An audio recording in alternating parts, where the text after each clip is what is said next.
జై శ్రీరామ్. నమస్కారం అండి.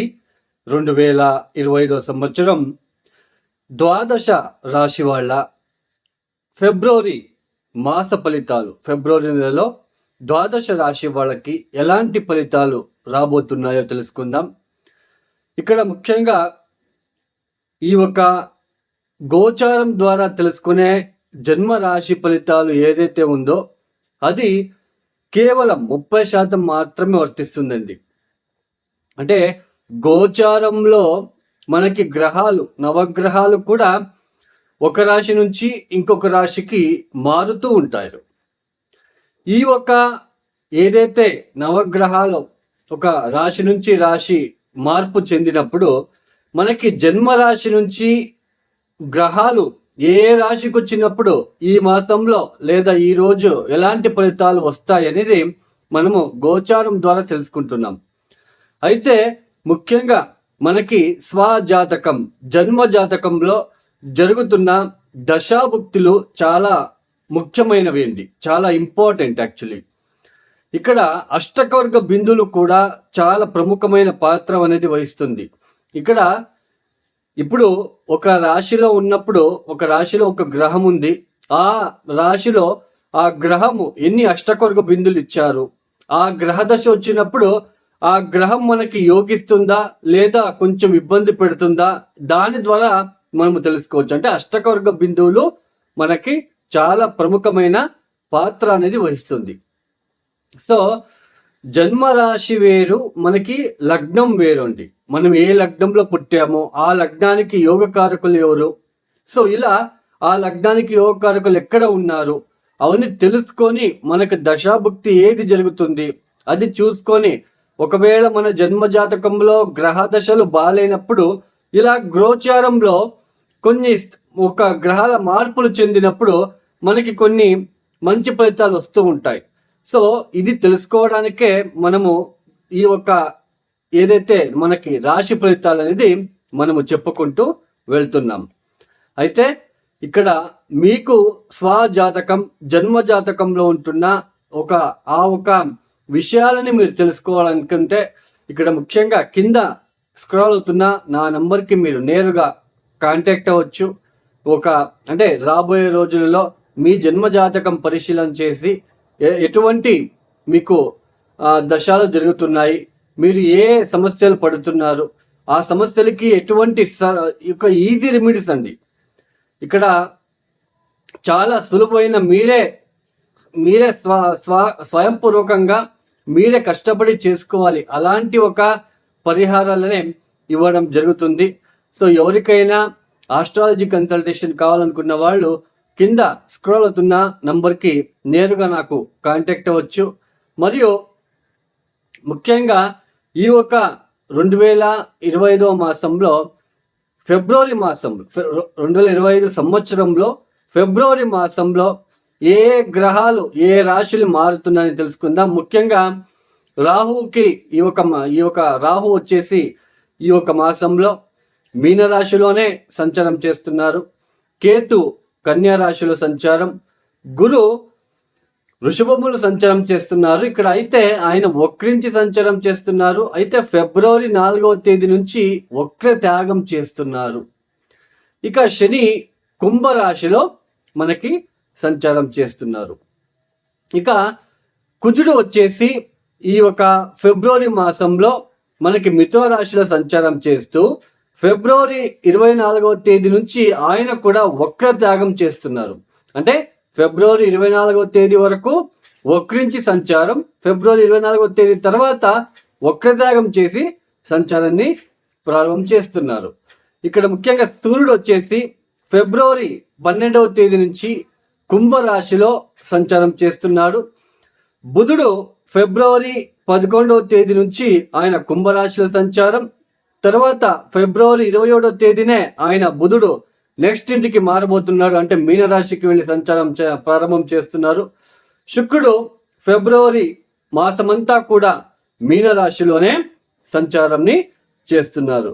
ఈ ఒక గోచారీత్యా అంటే ఈ ఒక గ్రహాల ఒక స్థితిగతుల వల్ల ద్వాదశ రాశుల వాళ్ళకి ఎలాంటి ఫలితాలు గోచరిస్తున్నాయో మనం ఒక్కొక్కటి తెలుసుకుంటూ వెళ్తాం. 2025 ఫిబ్రవరి మాసంలో మీన రాశి వాళ్ళకి ఎలాంటి ఫలితాలు రాబోతున్నాయో తెలుసుకుందాం. ఈ ఒక మాసంలో ఒక్క గురువు మాత్రమే కొంచెం మిమ్మల్ని ఆదుకుంటున్నాడు. మిగతా అన్ని గ్రహాలు కూడా చాలా నెగిటివ్ ఇంపాక్ట్ చూపిస్తున్నాయి. వ్యయస్థానంలో సూర్యుడు కూడా వస్తున్నాడు. 12వ స్థానంలో ఆల్రెడీ మీకు శని ఉన్నాడు. అంటే ఏళ్ళనాటి శని మొదటి ఫేజ్ జరుగుతున్నది. ఈ ఒక శనితో పాటు సూర్యుడు కూడా వచ్చి కలవడము, 6వ స్థానానికి అధిపతి అయిన సూర్యుడు 12వ ఇంటికి అధిపతి అయిన శనితో కలవడము. 6వ స్థానం అంటే డెబిట్, అప్పులు, రోగము, శత్రువులు. ఈ స్థానానికి అధిపతి వెళ్ళి 12వ స్థానం. 12వ స్థానం అంటే ఏంటి? లాసెస్, అపమృత్యు భయము, తర్వాత కొన్ని ఈ ఒక పోలీస్ కేసులకి సంబంధించిన విషయంలో. సో ఇలాంటివన్నీ కూడా మనం 12వ స్థానంలో చూస్తాం. యాక్చువల్లీ ఇలాంటి 12వ స్థానంలో సూర్య శని గ్రహాలు కలుస్తున్నారు. 3వ వారం నుంచి మీనరాశి వాళ్ళు చాలా జాగ్రత్తగా ఉండే ప్రయత్నాలు చేసుకోండి. నిద్రాహీనత, బ్యాక్ పెయిన్, చెస్ట్కి సంబంధించిన పెయిన్స్, ఇలాంటివన్నీ ఎక్కువ అయ్యే సూచనలు. ఒకవేళ మీరు ఏదో మీరు పెట్టుబడి కోసమో లేదా మీకు ఏదైనా మంచి విషయానికి ఏదైనా ఒక 10,000 అప్పు తీసుకొని వచ్చి ఉంటారు. ఆ అప్పులన్నీ కూడా, ఆ 10,000 రూపాయలు మీరు అప్పులు తీసుకొచ్చింది కూడా అన్ఎక్స్పెక్టెడ్గా ఏదో ఒక రకంగా మీకు తెలియకుండానే వేరే వాటికి ఖర్చులు అయ్యే ఆస్కారాలు ఉంటాయి. ఈ సమయంలో ఉద్యోగ నష్టము, శరీరం సహకరించదు. తర్వాత మోజు మస్తీల పైన ఆలోచన ఎక్కువగా ఉంటుంది. ఈ ఒక సమయంలో ఎక్కువ తాగుడుకి బానిస అవ్వడము, మత్తు పదార్థాలకి బానిస అవ్వడం లాంటివి. సో ఇలాంటి వాటి వలన నష్టం వచ్చే సూచనలు ఈ ఒక మీనరాశి వాళ్ళకి కనిపిస్తూ ఉన్నాయి.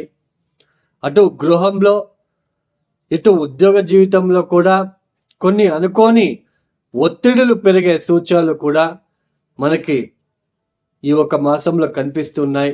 ఎస్పెషల్లీ 3వ వారం నుంచి మీనరాశి వాళ్ళు చాలా జాగ్రత్తగా ఉండాలి. అన్ని విషయంలో జాగ్రత్తగా ఉండాలి. రాత్రిపూట ప్రయాణాలు చేయకూడదు. మీ పర్సు, మీ వస్తువులు జాగ్రత్తగా ఉంచుకోవాల్సిన ప్రమేయం ఉంటుంది.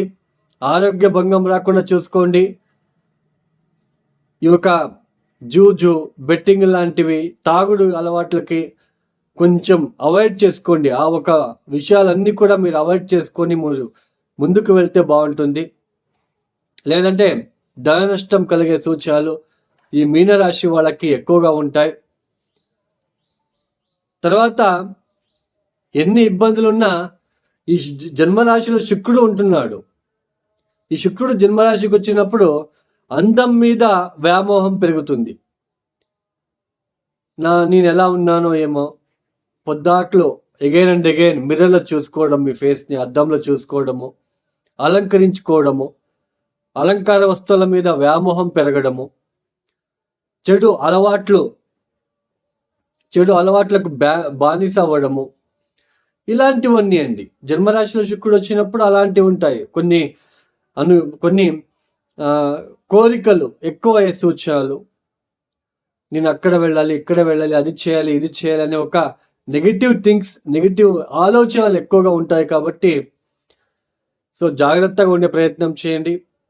ఇవన్నీ భయపడడానికి చెప్పట్లేదు. మీకు ముందుగా మీకు ఒక అవగాహన కోసం మీరు తెలుసుకొని, అవును ఇలా ఉంది, ఈ ఒక మాసంలో బాగాలేదు, కొంచెం బాగుందాం అనే, మీరు బాగుండాలనే ఒక కోరికతోనే ఇవన్నీ ఎక్స్ప్లెయిన్ చేయడం జరుగుతున్నది. కాబట్టి భయపడకుండా సో మీ దశాభక్తి చూసుకోండి. తర్వాత ఈ మీనరాశి వాళ్ళు తప్పనిసరిగా ప్రతిరోజు కాలభైరవేశ్వర గాయత్రి మంత్రం చదువుకోవడము, నువ్వుల నూనెతో కాలభైరవేశ్వరుడికి అభిషేకాలు చేయించుకోవడము, నవగ్రహాలకి సంబంధించిన నవధాన్యాలని రాత్రిపూట గుప్పడు అన్నీ ఒక బౌల్లో వేసి నానబెట్టేసి ఉదయాన్నే బెల్లంతో కలిపి రోడ్ సైడ్ సిటీలో ఉన్న వాళ్ళు గమనించండి, ఆవులు ఆ అరటిపళ్ళు తొక్క పేపర్లు తింటూ వెళ్తూ ఉంటాయి. అలాంటి వాటికి మనకు గనక మీరు ఈ నవధాన్యాలని నానబెట్టిన నవధాన్యాలని బెల్లంతో కలిపిన నవధాన్యాలని మీరు తినిపించి మొక్కుకున్నారు అంటే ఆ పాజిటివ్ ఇంపాక్టే వేరు. ఇది స్వయంపూర్వకంగా నేను కూడా ఎక్స్పీరియన్స్ ఫీల్ అయ్యాను. చాలామందితో నేను ఫోన్ కాల్స్ కొంతమంది చేసి నాకు చాలా ఇబ్బందులు ఉన్నాయి, సో నాకు డబ్బు విషయంలో నేను చాలా ఇబ్బందులు పడుతున్నాను అని చెప్పిన వాళ్ళకి ఉచితంగా కొన్ని వందల మందికి నేను ఫ్రీ కన్సల్టేషన్ ఇచ్చాను.